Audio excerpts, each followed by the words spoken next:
You probably clicked on this video because you like watching anime.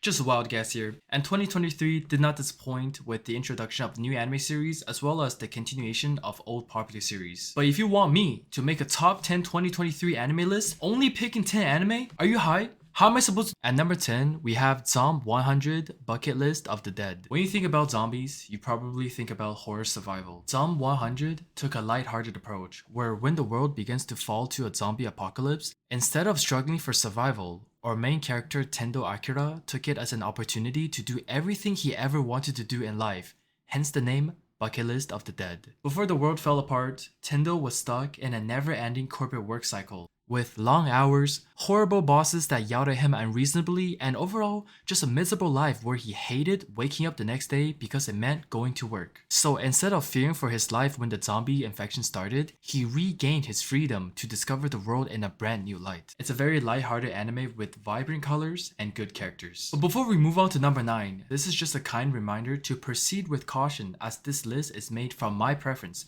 So if your favorite anime is not on the list, at number 9, Demon Slayer Swordsmith's Village. Putting Demon Slayer at number 9 feels kind of low, but this season was really nothing special compared to the previous seasons, such as Entertainment District arc. You still get everything that you would expect from Demon Slayer, with solid action and animation, but what felt lacking to me was the pacing that took place this arc and the new antagonists introduced, Upper Moon Demon 4 and 5. They were pretty underwhelming, and I didn't really feel the tension and urgency that I'd usually get from watching Demon Slayer. The last episode was an hour long, and it was one of the redeeming factors of this season. But I think people would still agree with me when I say this is by far the weakest Demon Slayer season, but it was still enjoyable enough for me to put on this list. Number 8, Spy Family. This anime has the winning formula to be a good slice of life and comedy anime with a sprinkle of action. The dynamics between the forgers are comparable to the student council in Kaguya-sama Lovers War. You have two competent characters, each with their own expertise, and then throw in a dumbass character like Anya. But honestly, Anya carried the show for me because her dumbassery is actually quite cute. Now some people might find her annoying, but to me, she was the glue that held the family together. My favorite parts of the show are actually when I get to see Anya interact with her classmates at school.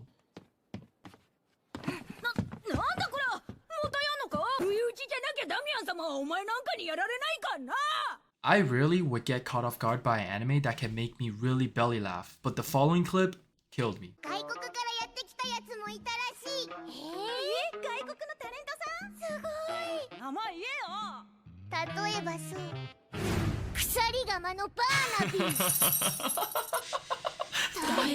And at number 7, we have Oshi no Ko. Can we all agree that the first episode took the internet by storm? That was the climax of the anime, and then it went downhill from there. But by no means was it bad by any standard. The first episode was just so OP that it made this anime number 1 on my anime list for a few weeks. Being reincarnated as the son of the most popular idol and had to witness her death propelled Aqua to slowly work his way through the entertainment industry in order to find the person who murdered her. Given that he was naturally born as a genius due to him being able to retain the memories of his past life, makes this a very compelling plot to follow. His ambition to find the killer sets the motion of him building his own idol agency with an ulterior motive. Very exciting. At number 6, we have Hell's Paradise. I thought about if I enjoyed Hell's Paradise than the previous anime on this list, and I think I did by a slim margin. It's a survival battle royale between the country's strongest criminals where they're sent to a mystery island filled with titan-like creatures in order to find the elixir of life. Whoever finds it first will have their crimes dropped and become a free man. Our MC, Gabimaru, who is a trained ninja, has honed his body to the absolute limit where he has survived all types of execution back home. So it was thrilling to follow his journey as someone that seems indestructible and watch him battle other strong criminals and outerworldly creatures in order to regain his freedom. Now before we move on to our top 5 anime of the list, as there's a clear distinguishment between top 5 on this list and the bottom 5. Here are some honorable mentions that would have made it to the bottom 5. Bleach 1000 Year Blood Wars Part 2, Eminence in Shadow Season 2, and Is It Wrong to Try to Pick Up Girls in a Dungeon Season 4 Part 2. And at number 5, we have Dr. Stone New World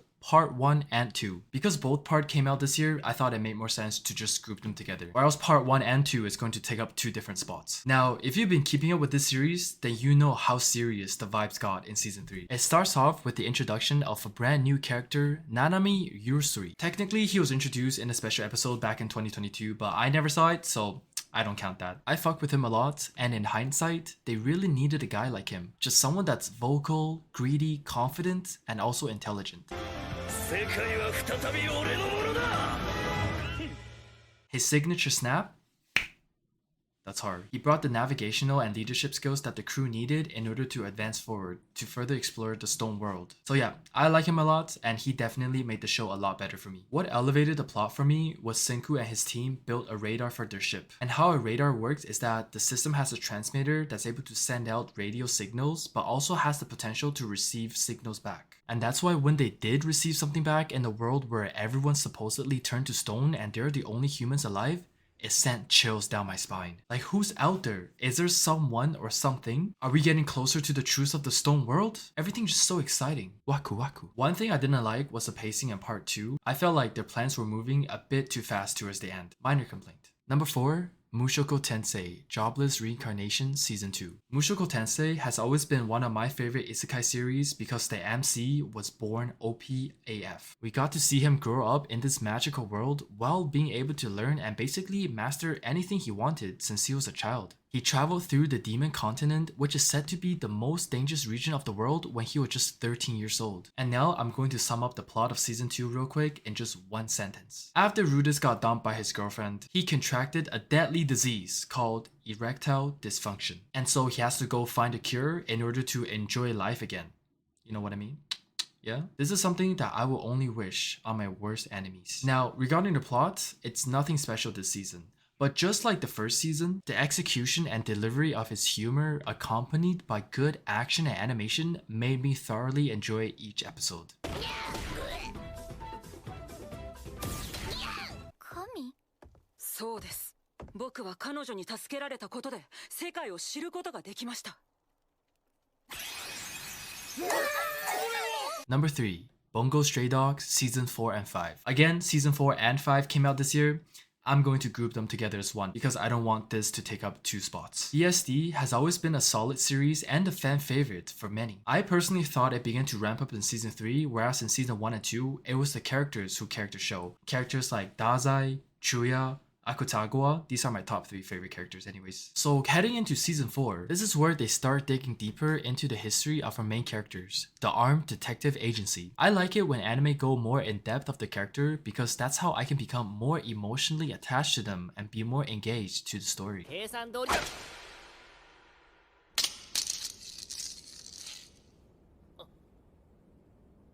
And Season 4 also sets in motion the whole plot, and I mean huge, big brain, Code Geass, Death Note type of shit that will unfold in Season 5. I was confused here and there while watching it, but towards the end, it all made sense and it felt like a really nice wrap up to the arc. Witnessing the ending gave me this euphoric feeling like the times where I made great progress in a video game and I got to save before dying and losing all my progress. You guys know what I mean? You gamers, yeah? Number 2, Vinland Saga Season 2. Vinland Saga isn't just an anime. It's philosophy, it's art, and it's a masterpiece. This show took the greatest risk to go from an action-packed, fast-paced, keeping you on the edge of your seat type shit Season 1 to farming in Season 2. 2 men, 1 forest.